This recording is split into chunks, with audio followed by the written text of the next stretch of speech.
কোন বাজার আমার বয়স হয়ে গেছে মগার চোখের জ্যোতি এত কমে নাই যে আমার পোলা হুকায় গেছে এইটা আমি টের পাবো না।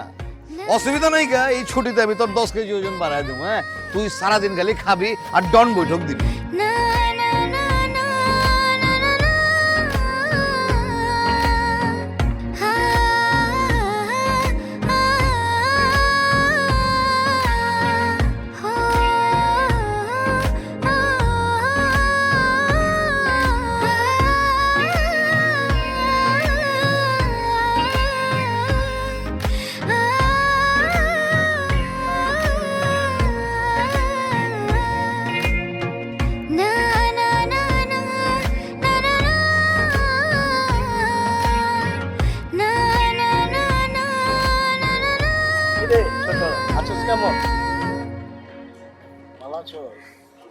এটা প্রেম প্রীতির জায়গা না, ধরেন শুরু করেন।